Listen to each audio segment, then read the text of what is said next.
Good morning, welcome to big bang. కేంద్ర budget సాక్షిగా BJP TRS మధ్య మరోసారి యుద్ధం మొదలైంది. కేంద్ర బడ్జెట్పై కేసీఆర్ కయ్యమన్నారు. పైన పటారం లోన లోటారం అంటూ తీవ్ర వ్యాఖ్యలతో కేంద్రంపై విరుచుకుపడ్డారు. బీజేపీని బంగాళాఖాతంలో కలపాలి అంటూ విమర్శలు గుప్పించారు. దీనిపై బండి సంజయ్ కూడా ఘాటుగా రియాక్ట్ అయ్యారు. రాజ్యాంగాన్ని మార్చడం కేసీఆర్ తరమవుతుందంటూ ఎదురుదాడి చేశారు. మరోవైపు దొందేనంటూ రెండు పార్టీలను ఒకే ఘాటిన కట్టి విమర్శలు చేస్తోంది కాంగ్రెస్. ఇదే అంశంపై మనం బిగ్ బ్యాంగ్లో చర్చించబోతున్నాం. ఈ చర్చలో మనకు అందుబాటులో ఉన్నారు ప్రముఖ విశ్లేషకులు ప్రొఫెసర్ నాగేశ్వర్ గారు. మరికొద్ది సేపట్లో ఎంపీ జీవీఎల్ నరసింహారావు గారు కూడా మనకి అందుబాటులోకి వస్తారు. నమస్తే అండి నాగేశ్వర్ గారు. నాగేశ్వర్ గారు, మీరు ఈ బడ్జెట్ని ఎలా చూస్తారు? కేంద్రం అద్భుతం అమోఘం అంటుంది, రాష్ట్రాలు మాత్రం ఘోరం అన్యాయం అంటున్నాయి. పాత సీసాలో నిలవ పచ్చడి చందంగా ఉంది అని చాలామంది అంటూ ఉన్నారు. ఇలాంటి పేర్లతో నాకు సంబంధం లేదు. బడ్జెట్లో ఫిగర్స్తో చూస్తాను. పాత సీసానా, కొత్త సీసానా, నిలవ పచ్చడా, కొత్త తాజా పచ్చళ్ళతో నాకే సంబంధం. కానీ ఈ బడ్జెట్లో ఏది అద్భుతమో చెప్పితే దానికి తగ్గట్టుగా నేను విశ్లేషణ చేయగలను. ఈ బడ్జెట్లో ఓవరాల్ ఎక్స్పెండిచర్తో మొదలు పెడతాను. మొత్తం వ్యయము 2021-22 అంటే ప్రస్తుత ఆర్థిక సంవత్సర సవరించిన అంచనాలు అంటే revise estimates of the current financial ఇయర్తో పోలిస్తే 1,74,909 కోట్లు పెరిగింది. 1,74,909 crores. డెఫినెట్గా బడ్జెట్ వ్యయము పెరగడాన్ని మనం ఆహ్వానించాలి. కానీ అదే సమయంలో బడ్జెట్ వ్యయము నిజంగానే పెరిగిందా? ఇప్పుడు సవరించిన అంచనాలతో పోలిస్తే అబ్సల్యూట్ టర్మ్స్లో 1,75,000 కోట్లు పెరిగింది. కానీ మీరు జీడిపిలో భాగంగా చూస్తే అంటే ఆదాయంలో, జాతీయ ఆదాయంలో భాగంగా చూసినప్పుడు 2020-21లో 17.8% జీడిపి టోటల్ బడ్జెట్ సైజ్, 17.8% జీడిపిలో. సహజంగా బడ్జెట్ గణాంకాలను వేటినైనా జీడిపిలో భాగంగా చూస్తారు, ఎందుకంటే ఆదాయం పెరుగుతున్న కొద్దీ ఖర్చు పెరుగుతుంది కనుక.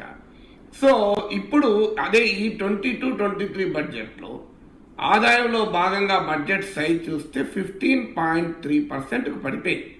అంటే బడ్జెట్ సైజు ఈ రెండేళ్ల కాలంలో 2.3% కుంచుకుపోయింది. నేను కంపేర్ చేస్తున్న ఫిగర్ కూడా పాండమిక్ కన్నా ముందు 2020-21 అంటే పాండమిక్ ముందు February 1 of 2020లో ప్రవేశపెట్టిన బడ్జెట్తో పోలుస్తున్నాను. ఎందుకంటే ఆ తర్వాత 2 నెలలకు వచ్చింది మన కరోనా. సో అందువల్ల overall size of the budget కూడా పెద్దగా పెరగలేదు. గణాంకాలలో చూసినా, పర్సెంటేజ్ ఆఫ్ జీడిపిలో చూసినా పెరగలేదు. ఇక ఈ 2 సంవత్సరాల ద్రవ్యోల్బణాన్ని కూడా లెక్కేసుకుంటే రియల్ గ్రోత్ ఏమీ లేదు. మరి అలాంటప్పుడు ఈ బడ్జెట్ అద్భుతము అమోఘం అని ఎట్లంటాం? అద్భుతమైన అమోఘం అంటే 20%, 30% ప్రభుత్వ వ్యయం పెరిగితే డెఫినెట్గా అద్భుతము అమోఘం అనొచ్చు. ఇక మరి కీలక రంగాలైనటువంటి, నేను గణాంకాలు కూడా చెప్తాను, కీలక రంగాలైనటువంటి వ్యవసాయము, గ్రామీణాభివృద్ధి, ఇలాంటి ఉపాధి హామీ పథకము, ఇలాంటి వాటన్నిటికీ కూడా నిధులు తగ్గిపోయాయి అంతకుముందు ఏడాదితో పోలిస్తే. ఆఖరికి మనకు ఆహార కొనుగోలు, government procurement of food grains, మీకు ఇలాంటి ఏవైనా తీసుకోండి. అలాగే ఎస్సీ ఎస్టీ వెల్ఫేర్, అంగన్వాడీల సంక్షేమానికి నిధులు పెరగలేదు, నిలిచిపోయినాయి. ఆఖరికి మధ్యాహ్న భోజన పథకానికి కూడా నిధులు తగ్గాయి. పెరిగింది దేనికి? డిఫెన్స్కి పెరిగింది, నిజమే. రక్షణ వ్యయానికి పెరిగింది, కాదని ఎవరు అనడం లేదు. కానీ ఇన్ని రంగాలకు మీకు ఆఖరికి చివరికి ఆరోగ్య రంగానికి కూడా పెరగలేదు. మీరు గమనించండి, గతంలో ఇచ్చిన నినాదాలు ఇప్పుడు కనబడలేదు. ఇప్పుడు స్మార్ట్ సిటీస్ ఈ బడ్జెట్లో ఊసేలేదు, మీకు గుజరాత్ మోడల్ ఆఫ్ డెవలప్మెంట్ లేదు. ఇప్పుడు మళ్ళీ కొత్త పేర్లు వచ్చాయి. పేర్లు మారుస్తున్నారే తప్ప నిధులు పెరగడం లేదు కదా. కరెక్ట్. నాగేశ్వర్ గారు, మనకి ఎంపీ జీవీఎల్ నరసింహారావు గారు కూడా అందుబాటులో ఉన్నారు. ఒకసారి జీవీఎల్తో మాట్లాడుతుందండి. నమస్తే అండి జీవీఎల్ నరసింహారావు గారు. నమస్తే. జీవీఎల్ గారు, మీరేమో అద్భుతం అమోఘం బడ్జెట్ అంటున్నారు, కానీ రాష్ట్రాలు మాత్రం గగ్గోలు పెడుతున్నాయి. ఇందులో ఏం అద్భుతాలు ఉన్నాయో చెప్తారా? రాష్ట్రాలకి ఏంటంటే ఇప్పుడు మన తెలుగు రాష్ట్రాల్లో ఒక ప్రతి బడ్జెట్ తర్వాత ఒకే పాట పాడటం అలవాటు అయింది. అంటే మా రాష్ట్రం గురించి ప్రస్తావన లేదు, మా ప్రాజెక్టుల గురించి ప్రస్తావన లేదు అని ఇది కేవలం ఒక చౌకబారు రాజకీయం తప్పితే మరొకటి కాదు. ఎందుకంటే ఏ రాష్ట్ర ప్రస్తావన బడ్జెట్లో లేదు. మీరు గంటన్నర పాటు చదివినటువంటి నిర్మలా సీతారామన్ గారి ప్రసంగంలో ఇది కేంద్ర బడ్జెట్. ఇది 32 పేజీలు ఎనెక్షన్లతో సహా 29 పేజీలు అవి చదివారు. ఇందులో ఏ రాష్ట్రం గురించి కూడా ప్రస్తావన లేదు. ఉత్తరప్రదేశ్ పేరుతో ప్రస్తావన లేదు, పంజాబ్ లేదు, ఉత్తరాఖండ్ లేదు, మహారాష్ట్ర లేదు, మధ్యప్రదేశ్ లేదు, వెస్ట్ బెంగాల్ లేదు, తెలంగాణ, తమిళనాడు ఏదీ లేదు. మరి మహారాష్ట్ర ప్రస్తావన లేదు, మహారాష్ట్రానికి సంబంధించిన అంశాలు ఇందులో ప్రస్తావించలేదు అంటాం. ఇది కేవలం ప్రతి సంవత్సరం రాసుకున్న స్క్రిప్ట్ని మళ్ళీ మళ్ళీ చదివి ఏదో ఒక రకంగా కేంద్ర ప్రభుత్వాన్ని అప్రతిష్ట పాలు చేయాలి అనేటువంటి ఒక తప్పుడు ప్రయత్నం, అంత తప్పితే మరొకటి కాదు. మరొక వైపు ఎందుకు ఈ బడ్జెట్లో గణనీయంగా మరి క్యాపిటల్ ఎక్స్పెండిచర్ని విస్తృతంగా పెంచుతూ, ఎందుకంటే ఈ సంవత్సరం కరోనా తర్వాత మనం ప్రీ కరోనా లెవెల్కి అంటే క్యాపిటల్ ఎక్స్పెండిచర్ పెంచడం కూడా అమ్మేసిన సంస్థల్లో ప్రభుత్వ నష్టాలను పూడ్చుకోవటానికి ఉపయోగించే విధంగా ఉంది అని కొంతమంది అంటున్నారు. అది కొంతమేరకు అది కూడా జరిగిన మాట వాస్తవమే. ఫర్ ఎగ్జాంపుల్ ఎయిర్ ఇండియాలో, ఎందుకంటే లేకపోతే అది ప్రైవేటైజ్ చేసేటువంటి అవకాశం కూడా లేదు. ఇంకెక్కడా పెంపుదల లేదు అన్నది అవాస్తవం. ఎందుకంటే ఎడ్యుకేషన్ రంగంలో పెంచడం జరుగుతోంది. అలాగే జల్ జీవన్ మిషన్ గత సంవత్సరం 45,000 కోట్లు ఖర్చు పెడితే ఈ సంవత్సరానికి బడ్జెట్ ఎస్టిమేట్ 60,000 కోట్లు. మరి 15,000 కోట్లు ఇది ప్రజలకు పనికొచ్చేది కాదా? జల్ జీవన్ మిషన్ అంటే ఇదేమీ ప్రజలకు సంబంధించింది కాదు కదా. నీటి పారుదలకు సంబంధించి తాగునీటి అవకాశానికి సంబంధించింది కదా. అలాగే మీరు చూసినట్లయితే గణనీయంగా పెరిగినటువంటి అనేక అంశాలు ఉన్నాయి. జీవీఎల్ గారు మనం ఒక్కొక్క పాయింట్ వైజ్ మాట్లాడుకుందాం. వ్యవసాయానికి, ముఖ్యంగా వ్యవసాయ రంగానికి ఉపయోగపడే విధంగా ఈ బడ్జెట్లు ఏమున్నాయండి? అది కాదండి, గత యూపీఏ హయాంలో 23-24,000 కోట్లు ఉన్నటువంటి వ్యవసాయ బడ్జెట్ ఈ రోజున 1,25,000 కోట్ల రూపాయలు గత 2 సంవత్సరాల్లో ఉంటుంది. మరి అది మంచిది కాదా? మరి ప్రతి సంవత్సరం అదే స్థాయిలో కేటాయింపులు చేయటం సాధ్యం కాదు కదా. మీరు గత సంవత్సరంతో పోలుస్తాం, రూరల్ డెవలప్మెంట్ అంటారు. మీరు 2021లో మీకు కరోనా సమయంలో మరి కోట్లాది మంది మైగ్రెంట్ వర్కర్స్ వారి జిల్లాలకు వారి రాష్ట్రాలకు వెళ్ళారు కనుక నరేగా డిమాండ్ విస్తృతంగా పెరిగింది. మరి ఆ స్థాయిలో కేటాయింపులు లేవు అంటే ఆ స్థాయిలో ఇది డిమాండ్ డ్రివెన్ ప్రోగ్రామ్, ఇది నరేగా అన్నది. అదే ప్రధానమైనటువంటి రూరల్ డెవలప్మెంట్ ప్రోగ్రామ్. ఒకవేళ ఈ సంవత్సరం కూడా డిమాండ్ కనుక జనరేట్ అయినట్టయితే ఖచ్చితంగా మరి యాక్చువల్ రివైజ్డ్ ఎక్స్పెండిచర్లో మీకు చాలా గణనీయమైనటువంటి మార్పు కనిపిస్తుంది. సో కాబట్టి 2021లో ఉన్నటువంటి ఖర్చుల్నే ఈ సంవత్సరం కూడా, ఫర్ ఎగ్జాంపుల్ ఫుడ్ సబ్సిడీ, మన అన్న యోజన అనే పథకం, ప్రధానమంత్రి గరీబ్ కళ్యాణ్ అన్న యోజన, దాని కింద కరోనా సమయంలో ఈ మార్చి వరకు అందరికీ 5 కిలోల బియ్యాన్ని ఇస్తున్నాం ఉచితంగా. అది పరిస్థితులను బట్టి అవసరమైతే కొనసాగించడం జరుగుతుంది, కానీ అది సంవత్సరం మొత్తం కొనసాగదు కదా. సో కాబట్టి మారుతున్న పరిస్థితులకు అనుగుణంగా దేశానికి ఉన్నటువంటి ప్రధాన లక్ష్యాలకి వాటికి అనుగుణంగా ఈ కేటాయింపులు జరిగాయి. ఎక్కడన్నా ఫర్ ఎగ్జాంపుల్ మీకు కొంతమంది ఏం చేస్తున్నారంటే revised estimates last year budget చేసిన దానికంటే ఈ సంవత్సరం బడ్జెట్ దాదాపుగా ఎక్కడా తగ్గల. కానీ revised estimates for example fertiliser prices internationally పెరగటం వలన, సప్లై తగ్గటం వలన వాటికి రేట్లు పెరిగాయి. ఈ సంవత్సరం కూడా ఫర్ ఎగ్జాంపుల్ మరి ఇంటర్నేషనల్ ప్రైసెస్ అదే స్థాయిలో ఉంటే ఖచ్చితంగా ఈ బడ్జెట్ ఎస్టిమేట్స్ రివైజ్ చేయబడతాయి. ఓకే, అంతేగాని జీవీఎల్ గారు మనకి ప్రొఫెసర్ నాగేశ్వర్ కూడా ఉన్నారు, సాగించడం లేదని కానీ. ఓకే, ప్రొఫెసర్ నాగేశ్వర్ కూడా ఉన్నారు, ఒకసారి నాగేశ్వర్ గారితో కూడా మాట్లాడదాం. నాగేశ్వర్ గారు, మారుతున్న పరిస్థితులకు అనుగుణంగా దేశ అవసరాలకు తగ్గట్టుగా ఉన్న అద్భుతమైన బడ్జెట్ అంటున్నారు. నాగేశ్వర్ గారు ఏమంటారు? ఇప్పుడు యూపీఏ ప్రభుత్వ హయాంతో పోల్చారు.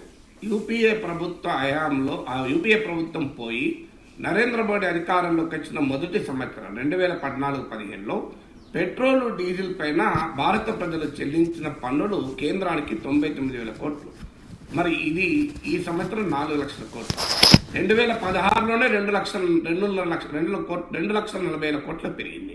మీరు మరి కేటాయింపులు యూపీఏతో పోల్చినప్పుడు ప్రజలపై వడ్డించింది కూడా యూపీఏతో పోల్చాలి కదా, అదెందుకు పోల్చలేదు? తర్వాత మీరు అడిగిన ప్రశ్న వ్యవసాయానికి దేనికి కేటాయింపులు పెరిగాయని అడిగారు.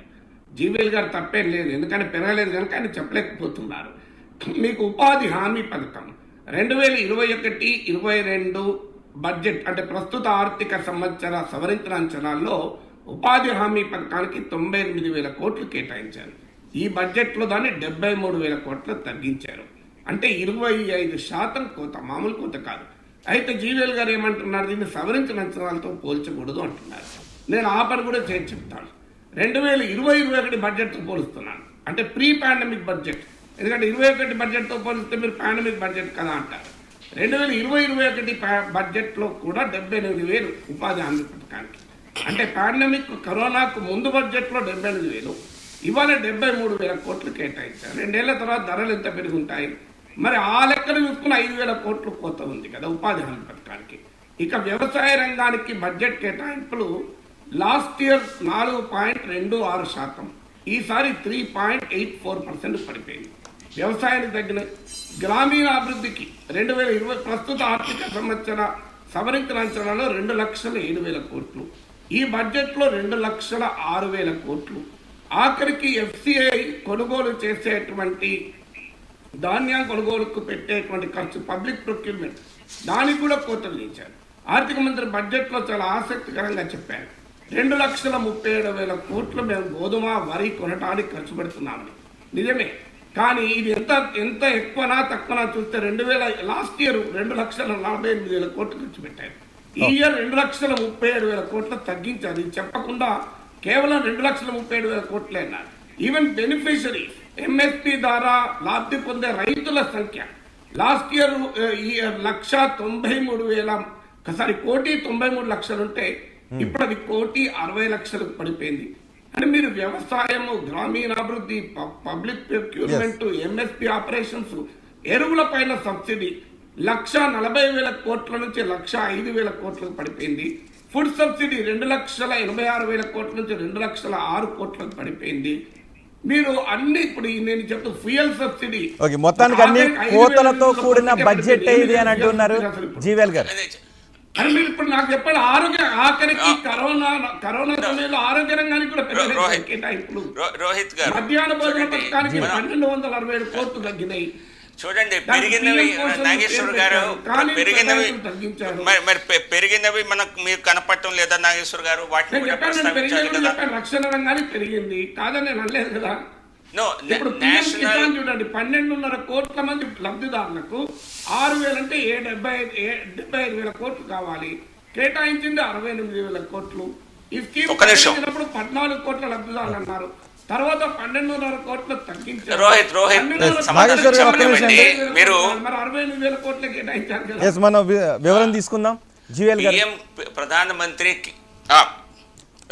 ప్రధాన్ మంత్రి కిసాన్ సమ్మాన్ నిధి, ఇది లబ్ధిదారు గత సంవత్సరం 65,000 కోట్లు బడ్జెట్లో పెడితే సవరించిన అంచనాల ప్రకారం 67,500 కోట్లు, ఈ సంవత్సరం 68,000 కోట్లు పెట్టడం జరిగింది. దాదాపు అదే మొత్తం కొద్దిగా పెంచి. ఎందుకని? లబ్ధిదారుల సంఖ్య పెరగటం లేదు. లబ్ధిదారుల సంఖ్య ఇచ్చేది ఎవరు? రాష్ట్ర ప్రభుత్వాలు. మీకేదన్నా రాష్ట్ర ప్రభుత్వం, మా దగ్గర ఇంకా 10 లక్షల మంది రైతులు ఉన్నారు, ఎలిజిబుల్ ఫార్మర్స్, వారికి రావటం లేదు అని ఎవరైనా చెప్పారా? నాకు తెలిసి ఏ రాష్ట్ర ప్రభుత్వం చెప్పలేదు. మరి ఏదన్నా రాష్ట్ర ప్రభుత్వం చెప్తే ఖచ్చితంగా దాన్ని ఇంకో 10,000 కోట్లైనా పెంచుతుంది కేంద్ర ప్రభుత్వం, ఇబ్బంది ఏమి లేదు. కానీ లబ్ధిదారుల్ని సెలెక్ట్ చేసేది కేంద్ర ప్రభుత్వం కాదు, కేవలం నిధుల్ని మాత్రమే కేంద్ర ప్రభుత్వం ప్రొవైడ్ చేస్తుంది. సో కాబట్టి లబ్ధిదారుల సంఖ్య ప్రతి సంవత్సరం గణనీయంగా పెరిగే అవకాశం లేదు ఇది. ఎందుకంటే ఇది ఎవరైతే పట్టాదారులు ఉన్నారో వారి వివరాలు రాష్ట్ర ప్రభుత్వాలు ఇచ్చిన మేరకు ఇస్తోంది. మరి దాన్ని మీరు పెంచేయమంటే ఎలా పెంచాలి? 6,000 బదులు బహుశా 8,000 చేస్తే పెరిగేది. కానీ ఇప్పుడు అది చేసే పరిస్థితి ఈ సంవత్సరం లేదు. నంబర్ 1. నంబర్ 2, మీరు కేవలం రక్షణ రంగం గురించి చెప్తున్నారు. National highways authority of India, దీనిలో తెలంగాణ ప్రభుత్వం, ఆంధ్ర ప్రభుత్వం ₹1 ఖర్చు పెట్టట్లేదు. అంతా కేంద్ర ప్రభుత్వం ద్వారానే రాష్ట్రీయ జాతీయ రహదారుల నిర్మాణం జరుగుతోంది. దానికి ఎంత పెరిగిందో చెప్పరే? గత సంవత్సరం 57,350 కోట్లు 57,350 కోట్లు బడ్జెట్ చేస్తే ఈ సంవత్సరం 1,34,000 కోట్లు, 1,80,000 కోట్ల ఎక్కువ నేషనల్ హైవేస్ ఆఫ్ ఇండియాలో అది ఇన్వెస్ట్మెంట్ జరిగితే దానివల్ల మరి ఎకానమీకి ఉపయోగం రాదా? దానివల్ల రాష్ట్ర ప్రభుత్వం అందరూ రాష్ట్ర ప్రభుత్వాలన్నీ రహదారులు ఏదో మేమే వేయించామన్నట్టుగా డబ్బాలు కొట్టుకుంటున్నారు కదా. ఖచ్చితంగా దానివల్ల ఎకానమీకి మరి మొమెంటం వస్తుంది కదా. సో ఈ రకంగా క్యాపిటల్ ఎక్స్పెండిచర్ పెంచి మరి సబ్సిడీలని ప్రస్తుతం ఇచ్చిన బడ్జెట్ ఎస్టిమేట్స్లో కొన్ని ఎజంప్షన్స్ కారణంగా తగ్గించారు. For example natural farming, organic ఫార్మింగ్ని విస్తృతంగా ప్రపోజ్ చేయాలి, విస్తృతంగా ప్రాపగేట్ చేయాలి అన్నది ఒక ఆలోచన. అది నిన్న బడ్జెట్లో కూడా చెప్పడం జరిగింది. ప్రధానంగా గంగా మరి దీనిలో గంగా నది అనుసంధానం చేస్తూ రైతుల్ని ఆర్గానిక్ ఫార్మింగ్ వైపు మార్చాలి అని. అది పెద్ద ఎత్తున కనుక చేయగలిగితే ఖచ్చితంగా మన ఫర్టిలైజర్ రిక్వైర్మెంట్ తగ్గుతుంది. కొన్ని అజంప్షన్స్ కారణంగా చేశారు. ఒకవేళ మరి అదే స్థాయిలో ఉపయోగం కనుక ఉంటే యూరియా సబ్సిడీ గత సంవత్సరం కంటే ఇంకా పెరిగే అవకాశం ఉన్నది. సో కాబట్టి మీరు last year urea subsidy 59,000 budget ఉంటే 63,000 కోట్లని ఈ సంవత్సరం బడ్జెట్. జీవీఎల్ గారు, నదుల అనుసంధానం గురించి మనకి సాధ్యాసాధ్యాలు ఎంతవరకు కనిపిస్తున్నాయి?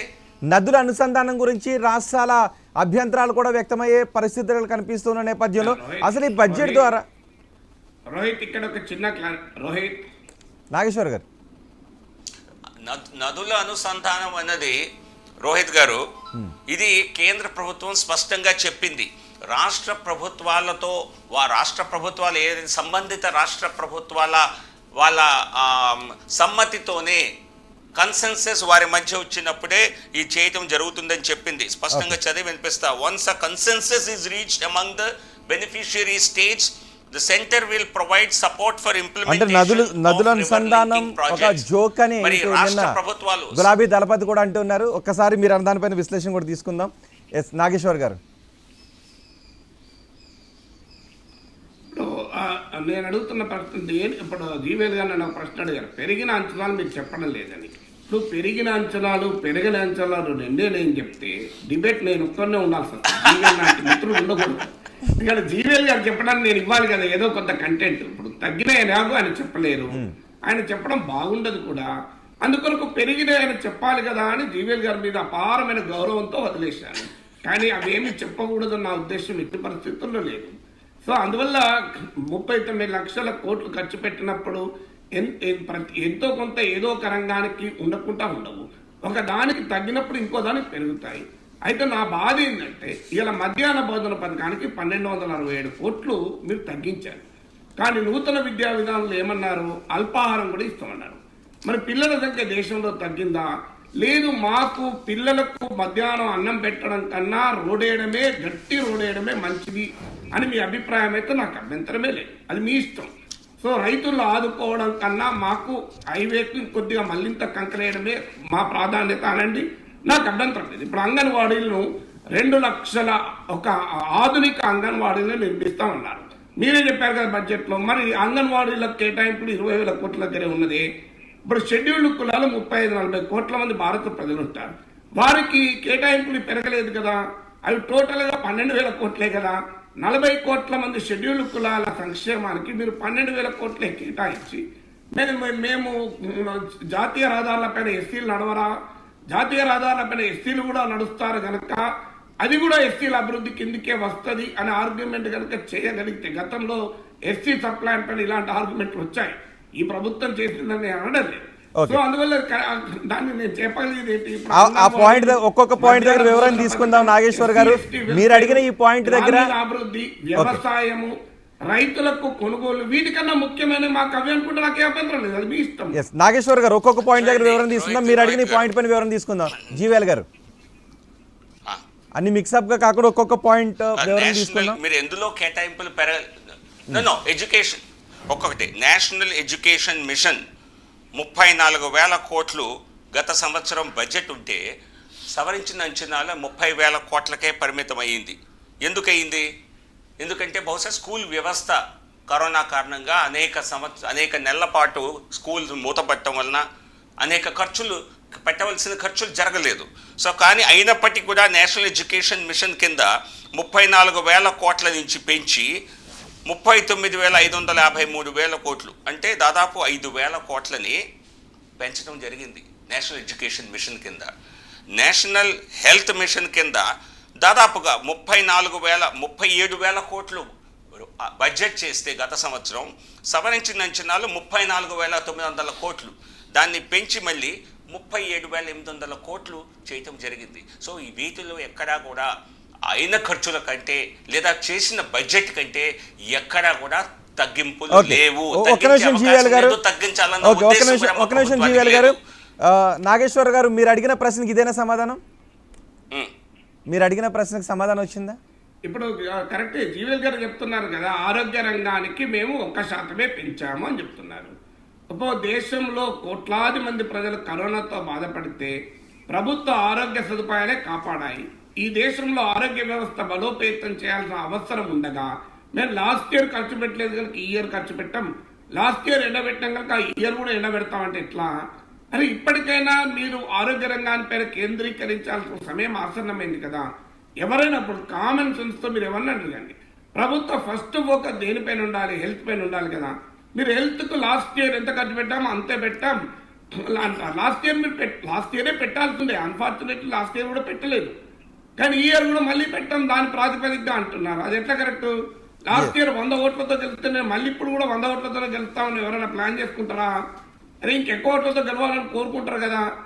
ఆరోగ్య రంగానికి 1% మాత్రమే పెరిగింది. విద్యా రంగానికి పెంచారు కాదని అనడం లేదు కదా.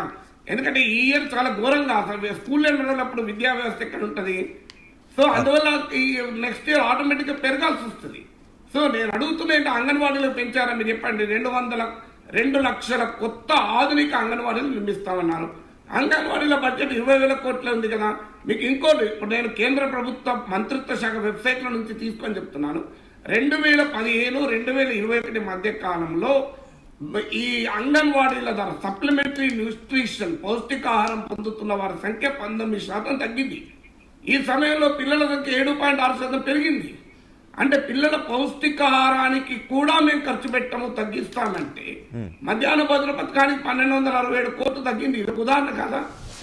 అంటే పిల్లలు తక్కువ, మాకు అవసరం లేదు, మేము ఎక్కువ తినాం, మాకు పెట్టే చాలా ఎక్కువ ఉన్నది ఇప్పటికే అంటున్నారా? చెప్పండి. అందువల్ల ఆరోగ్య రంగానికి కేటాయింపులు తగ్గించారు, మధ్యాహ్న భోజన పథకానికి కేటాయింపులు తగ్గించారు, అంగన్వాడీ పథకానికి కేటాయింపులు తగ్గించారు. సో ఇవి అత్యవసరం కాదా? పేదలకి అవసరం కాదా? ఇది వాస్తవం కాదని చెప్తున్నా. ఎందుకంటే మీకు గత సంవత్సరం హెల్త్ మిషన్ కింద ఖర్చు పెట్టిన దానికంటే గత సంవత్సరం పరిస్థితులు మనకు తెలుసు కదా. అంతకంటే పరిస్థితులు ఈ సంవత్సరం మరి కఠినంగా ఉండేట్టుంటే, ఇబ్బందికర పరిస్థితులు ఉంటే పెట్టాల్సి వస్తుంది. ఫర్ ఎగ్జాంపుల్ వ్యాక్సినేషన్కి అంతా ఖర్చు ఎవరు పెట్టుకుంటున్నారు? కేంద్ర ప్రభుత్వం పెట్టుకుంటోంది. దాన్ని ఎవరి నుంచైనా ప్రజల నుంచి కానీ ప్రభుత్వాల నుంచి కానీ రాష్ట్ర రూపాయి తీసుకుంటుందా? లేదు. అది అంతకుముందు సంవత్సరంలో బడ్జెట్ చేశారా? చేయలేదు. కానీ అది అత్యవసర పరిస్థితి, అవసరం. ఏది అవసరమైనా కేంద్ర ప్రభుత్వం చేస్తుంది. 30,000 కోట్ల రూపాయలతో వ్యాక్సినేషన్ ప్రోగ్రామ్ కేంద్రం చేసినప్పుడు, అలాగే నాగేశ్వర్ గారు చెప్పాలి కదా, మీరు పెద్దలు తెలుసు కదా మీకు, హెల్త్ ఆరోగ్యం అన్నది రాష్ట్రాల సబ్జెక్ట్ కాదా? మధ్యాహ్న భోజన పథకానికి కేటాయింపులు తగ్గించడాన్ని, వ్యాక్సినేషన్కి అక్కడ నిధులు కంప్లీట్ చేయనివ్వండి. చెప్పండి. లేదు, వేరు వేరు అంశాలు ఎక్కడ తగ్గించే అవకాశం? మిడ్ డే మీల్ అన్నది ఒక నేషనల్ ప్రయారిటీ స్కీమ్, దానిలో ₹1 తగ్గించే అవకాశం లేదు. లేకపోతే ప్రభుత్వాల ఖర్చు, ఇది బడ్జెట్ అనేది రేపు అవసరమైతే 20,000 కోట్లు పెంచుతాం. దానిలో నేను చెప్తున్నా 20,000 కోట్లు పెరుగుతుంది అవసరమైతే. ఎందుకంటే ప్రయారిటీ ఇక్కడ ఈ సంవత్సరం ఏ రకంగా విద్యా వ్యవస్థ నడిచిందో స్కూల్సే నడవలేదు. మరి వారికి ఉన్నటువంటి సమాచారం మేరకు, బహుశా రాష్ట్ర ప్రభుత్వాలతో మాట్లాడిన మేరకు వచ్చే సంవత్సర ఎడ్యుకేషన్ క్యాలెండర్ని గమనించి ఎస్టిమేషన్ ఇవ్వటం జరిగింది. అంతేగాని అంతేకంటే ₹1 ఖర్చు ఎక్కువ పెట్టే అవకాశం లేదన్న తప్పు. ఒక పక్కేమో అన్ని అధికారాలు మీకు రాష్ట్రాలకే కావాలి, కేసీఆర్ గారు మొత్తం మాకు ఇవ్వండి అంటారు. మరి వైద్య రంగం గురించి కేంద్ర రాష్ట్ర ప్రభుత్వాలు పట్టించుకోవాల్సిన అవసరం లేదా? వాటికి బాధ్యత లేదా? వారేం ఖర్చు పెడుతున్నారు దానిపై ప్రశ్నించాలి కదా.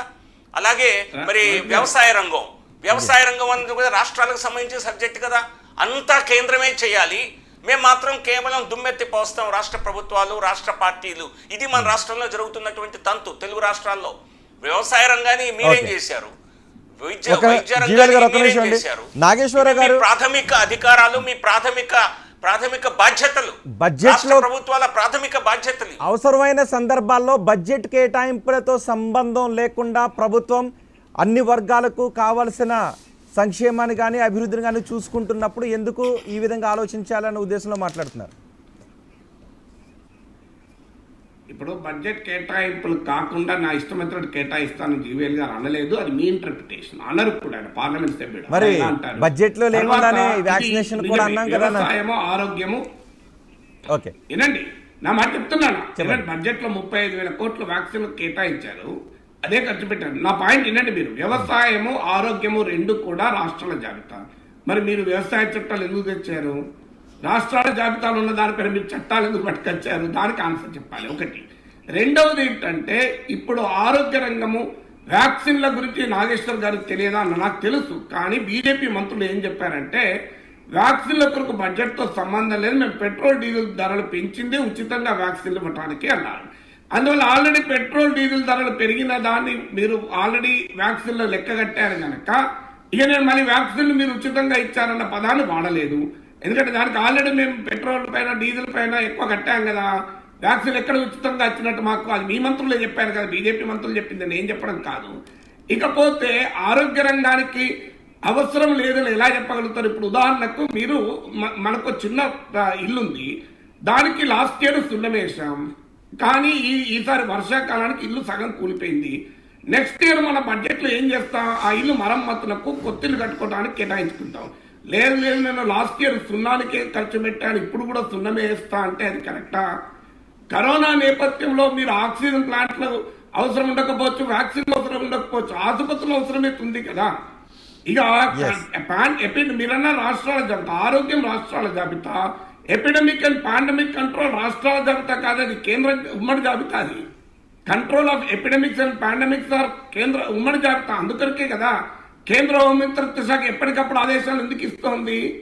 ఆఖరికి లాక్డౌన్ ఎవరు ప్రకటించారు? ప్రధానమంత్రి ప్రకటించారు కదా. మరి ఆరోగ్యం రాష్ట్రాల జాబితా అయితే ఏ ముఖ్యమంత్రులను సంప్రదించకుండా ఎలా ప్రధానమంత్రి ప్రకటించగలిగాడు? అందువల్ల ప్రజల్ని మనం గందరగోళం పట్టించొద్దు. కేంద్రానికి ఉన్న అధికారాల మేరకే చేశారు కదా. సో అందువల్ల మేము అడుగుతున్నది ఏంటంటే, అయ్యా మధ్యాహ్న భోజన పథకం, అంగన్వాడీ పథకం, మీరు ఇలాంటి వాటికి తగ్గించిన ఉపాధి హామీ పథకం, ఒకవైపు అర్బన్ ఎంప్లాయ్మెంట్ గ్యారంటీ స్కీమ్ అవసరం ఉంటే మీరు గ్రామీణ ఉపాధి హామీ పథకానికి నిధులు తగ్గిస్తే ఏ రకంగా అది కరెక్ట్ అవుతుంది? మీరు ఇప్పుడు పిఎం కిసాన్ ఉంది, రాష్ట్రాలు లెక్కలు ఇవ్వడం లేదంటారు, కేంద్ర లెక్కలని చెప్తున్నారు కదా. 1200 కోట్ల మంది బెనిఫిట్, రాష్ట్రాలు ఇవ్వకపోతే మీరు 1200 కోట్ల బెనిఫిట్ ఎలా చెప్తారు? ఒకటి ముందుగా అంగన్వాడీ పథకానికి కేటాయింపులు తగ్గినట్టు నా దగ్గర అయితే అటువంటి నంబర్స్ లేవండి. బడ్జెట్ డాక్యుమెంట్ పెరగలేదు, నేను ఒప్పుకుంటా, పెరగలేదు. కాకపోతే మరి అవసరాన్ని బట్టి పెరగవలసిన గత సంవత్సరం ఎంత బడ్జెట్ చేయగలిగామో, ఎంత బడ్జెట్ చేశామో దాదాపుగా అంతే రివైజ్డ్ ఎక్స్పెండిచర్లో కూడా ఉన్నది కనుక రివైజ్డ్ ఎస్టిమేట్స్లో ఈ సంవత్సరం పెరగలేదు. మీరు చెప్పిన మేము ఒక క్యాంపెయిన్ కూడా ఈ నెల చేపట్టబోతోంది కేంద్ర ప్రభుత్వం. కొత్తగా ఎవరైతే ఎన్రోల్ కాలేదో వాళ్ళందరినీ ఎన్రోల్ చేయాలని మధ్య చేయటం జరిగింది. దాని ద్వారా అవసరమైతే ఖచ్చితంగా మీరు చెప్పినట్టుగా ఈ పథకానికి రివైజ్ చేయవలసిన అవసరం ఉంటుంది. ఎందుకంటే చాలామంది పిల్లలు అవుట్ సైడ్ ఐసిడిఎస్ ఫ్రేమ్ అంబిట్లో ఉన్నారు, కానీ బహుశా ఆ సమాచారం ఇంకా వారి దగ్గర లేదు. ఈ మధ్య ఒక క్యాంపెయిన్ లాగా కేంద్ర ప్రభుత్వమే చేపట్టడం జరిగింది. ఆ సమాచారం వచ్చినప్పుడు బహుశా దీన్ని రివైజ్ చేయవలసిన ఖచ్చితమైన అవసరం. సో మొత్తానికి మీరైతే మాత్రం అద్భుతమైన బడ్జెట్, అమోఘమైన బడ్జెట్ అని అంటారు జీవీఎల్ గారు. మనకి సమయం కూడా మించిపోతుంది. ఒక్క నిమిషం, నిన్న కేసీఆర్ ప్రెస్ మీట్లో బీజేపీ పైన కొన్ని వ్యాఖ్యలు చేశారు. బడ్జెట్ గురించి మాట్లాడుతూ రాజ్యాంగాన్ని మార్చాల్సిన అవసరం కూడా కనిపిస్తోంది అని అన్నారు. ఎలా చూస్తారు? అంటే కేంద్ర ప్రభుత్వ విధానాల పట్ల రాష్ట్రాలు అంత అసంతృప్తితో ఉన్నాయన్నమాట.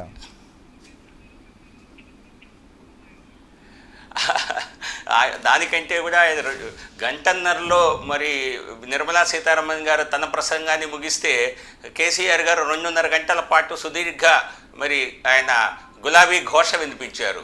సో ఇంత ఇంత ప్రొలాంగ్డ్ ప్రెస్ కాన్ఫరెన్స్ నేను మరి గత 5-10 సంవత్సరాల్లో నేనైతే చూడలేదు. సో కాబట్టి ఆయన ఫ్రస్ట్రేషన్ ఎక్కువగా అనిపిస్తుంది. రాష్ట్ర ప్రభుత్వాలకు ఉండేటువంటి మరి ఇబ్బందుల కంటే కూడా మరి రాజకీయ పరంగా టీఆర్ఎస్ ఎదుర్కోబోయే సవాళ్ళని తలుచుకొనే బీజేపీని ఏదో ఒక రకంగా టార్గెట్ చేయకపోతే మరి 2023 అసెంబ్లీ ఎన్నికల్లో విస్తృతమైన వ్యతిరేకత ఎదుర్కోవాల్సి వస్తుందన్న భావన ఆయనలో కనిపించింది. సో కాబట్టి అందులో దానికి మరొక కోణాన్ని జోడిస్తూ రాజ్యాంగాన్ని పూర్తిగా మార్చేయాలి, దాన్ని అజెండా చేసుకుంటానని అన్నారు. ఈ మాట్లాడే హక్కు ఎవరికైనా ఉంది, కానీ రాజ్యాంగాన్ని మార్చేస్తానంటే మరి ఈ దేశంలో విపరీతమైనటువంటి వ్యతిరేకత కేసీఆర్ గారు ఎదుర్కొనే అవకాశం ఉంది. ఇతర పార్టీలు కూడా ఆయన కలవాలంటే కూడా భయపడే ఒక ఆలోచన ఉంది. అంబేద్కర్ రాసిన రాజ్యాంగం ఈ దేశాన్ని 75 సంవత్సరాలు మరి సఫలీకృతంగా ప్రజాస్వామ్య బీజేపీ విధానాలపైన ఒక ప్రజాస్వామ్య యుద్ధం జరగబోతోంది దేశవ్యాప్తంగా అంటున్నారు. ఆ యుద్ధాన్ని ఎలా ఎదుర్కోబోతున్నారు ఫైనల్ గా? కుటుంబ పాలన చేసేవాళ్ళు కూడా ప్రజాస్వామ్యం గురించి మాట్లాడి ఏదో ప్రజాస్వామ్య పరిరక్షణ మరి మా కుటుంబంతోనే సాధ్యమవుతుంది అని ఎవరన్నా అనుకుంటే అది హాస్యాస్పదమే అవుతుంది. సో ప్రజాస్వామ్య స్ఫూర్తికి విరుద్ధంగా కుటుంబ పాలన సాగిస్తూ మరి మాపై ప్రజాస్వామ్య యుద్ధం చేయటం అంటే అది ఒక అసందర్భ వ్యాఖ్యలా నాకైతే అనిపిస్తుంది. Yes, thank you very much GVL Narasimha Rao గారు. Thank you very much. మాకు ఛాలెంజ్ చెప్పండి. 2024లో బీజేపీకి నరేంద్ర మోదీ నాయకత్వానికి తిరుగులేదు అన్నది అన్ని పార్టీలకు అర్థమైంది. కానీ ఏ పార్టీ అయినా ఏ కూటమైనా మమ్మల్ని ఛాలెంజ్ చేయాలనుకోవటం తప్పులేదు, ఇది వారికి ఉన్నటువంటి రాజకీయ అధికారం. సో మేమైతే 2024కి అద్భుతమైనటువంటి మెజారిటీతో 353తో ఈసారి గెలుస్తామన్న ధీమా మాకుంది. Yes, thank you very much GVL గారు. Thank you very much. 2024లోనైనా తెలుగు వారికి ఎక్కువ మంది క్యాబినెట్ లో స్కోప్ రావాలి. థ్యాంక్ యూ రోహిత్ గారు. నమస్తే. థ్యాంక్ యూ వెరీ మచ్ అండి నాగేశ్వరరావు గారు, జీవీఎల్ గారు. 2024లోనైనా తెలుగు వారికి ఎస్, మొత్తానికి బడ్జెట్ పై అయితే మాత్రం కేంద్రం అంటుంది, బీజేపీ నేతలు అంటున్నారు అద్భుతమైన బడ్జెట్, అమోఘమైన బడ్జెట్ అని. కానీ రాష్ట్రాలు మాత్రం పెదవి విరుస్తున్నాయి. నాగేశ్వర్ గారు కూడా చెప్తున్నారు ఇది కోతలతో కూడిన బడ్జెట్ అని చెప్పి, ఎక్కడా కూడా అభివృద్ధికి ఆస్కారం కలిగించే విధంగా లేదు, పేదలను దృష్టిలో పెట్టుకుని చేసినటువంటి బడ్జెట్ లాగా లేదు అనే అభిప్రాయాన్ని కూడా వ్యక్తం చేస్తున్నారు. మరోవైపు ప్రజాస్వామ్యయుతమైనటువంటి యుద్ధాన్ని దేశవ్యాప్తంగా చేస్తామని ఇటు కేసీఆర్ కూడా అంటూ ఉన్నారు. అయితే కుటుంబ పాలనని బీజేపీ అంటుంది. మొత్తానికి ఒక ప్రజాస్వామ్య యుద్ధ వాతావరణం నెలకొనే అవసరం అయితే కనిపిస్తూ ఉంది. సో ఏం జరుగుతుంది అనేది మాత్రం రాబోయే రోజుల్లో వేచి చూద్దాం. ఇవి బిగ్ బ్యాంగ్ విశేషాలు. తాజా సమాచారం కోసం చూస్తూనే ఉండండి 10 TV.